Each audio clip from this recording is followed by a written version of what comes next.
Kembali lagi bersama kita di sini. So sekarang kita berada di dalam ruang. Kita sedang tidak explore karena kita mematuhi peraturan dan himbauan dari pemerintah agar virus COVID-19 ini segera berakhir.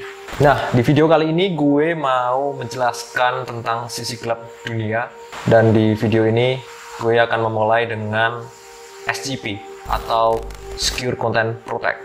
Mungkin kalian pernah mendengar hal ini atau belum sama sekali. So gue mau jelasin, SCP ini adalah organisasi fiksi di internet yang dipenuhi tentang berbagai cerita horor yang bergaya ilmiah. SCP ini adalah organisasi yang dipercayakan pemerintah untuk menangkap, menahan, dan mengidentifikasi makhluk, objek, atau lokasi yang melanggar hukum alam. SCP ini memiliki kelas atau tingkat bahaya, atau bisa disebut juga dengan level. Kita akan mulai dari level yang aman, level Euclid, level Keter, level Tamil, dinaturalisasi, level terjelaskan, dan level esoterik. Nah, SCP ini ada banyak sekali macamnya. Kali ini gue akan membahas SCP yang bernama SCP-049 atau disebut juga dengan Dr. Plague atau dokter pembawa wabah.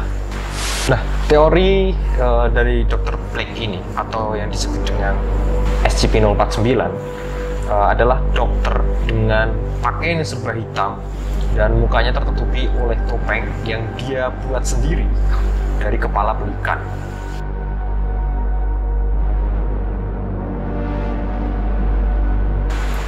Awal mula sang dokter sebelum menjadi gila, Dr. Plague adalah dokter biasa yang hidup di London pada abad 15. Jadi kisah ini sudah lama sebenarnya. Konon katanya Dr. Plague adalah mantan spesialis penyakit cacar, tetapi ahli juga pada berbagai penyakit lainnya. Pada suatu hari ketika Dr. Plague tertidur, dia bermimpi tentang suatu kota yang terkena wabah penyakit tidak biasa dan sulit untuk disembuhkan penyakit ini. Dia pun terbangun karena di dalam mimpinya dia merasa ada yang menggertaknya untuk melakukan sesuatu terhadap wabah atau penyakit ini. Dia mulai membedah burung pelikan dan mengambil kepalanya untuk dijadikan sebuah topeng secara permanen di wajahnya agar tidak dapat dikenali ketika dia melakukan aksinya. Dia melakukan aksinya dengan sebuah sentuhan tangan terhadap korban yang katanya tangan Dr. Plague ini terdapat bius yang membuat orang menjadi tidak bisa menggerakkan tubuhnya karena bius tersebut langsung menyerang sistem syaraf pada tubuh korban.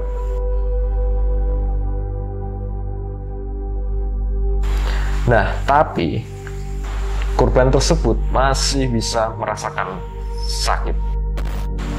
Korban Dr. Plague yang pertama dinamakan SCP-049-2.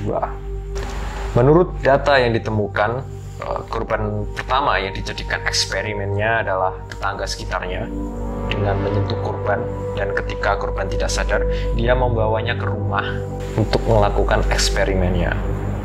Hal yang dilakukan pertama kali adalah dengan membedah tubuh korban dan memasukkan zat-zat kimia terhadap tubuh korban dan menjahitnya kembali. Hal ini dilakukan hanya sekitar 20 menit.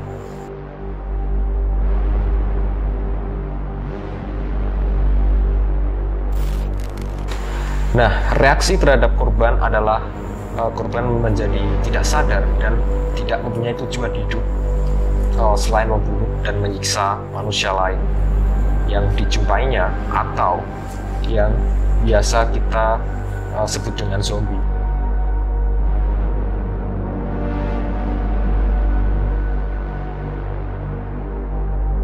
Menurut data yang ditemukan juga, korban Dr. Plague ini berjumlah 3 orang, dan zat yang ditanamkannya ke dalam tubuh korbannya ini tidak bisa diambil atau tidak bisa diobati maupun disembuhkan.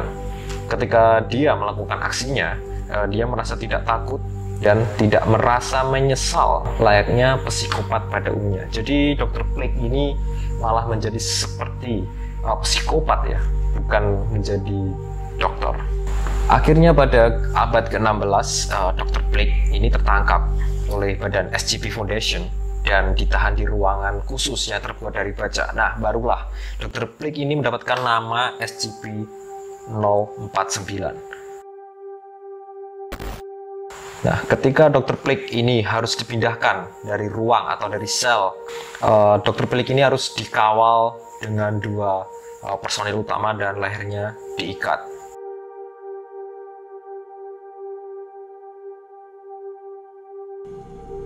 Fortunately, I am very close.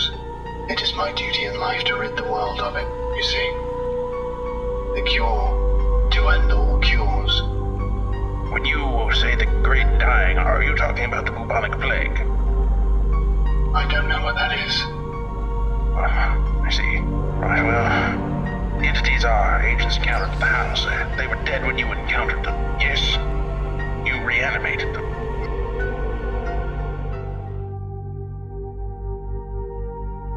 So, gimana teman-teman? Kalian percaya atau tidak tentang badan SCP atau Dr. Blake ini? Sekian dulu video kali ini. Bye.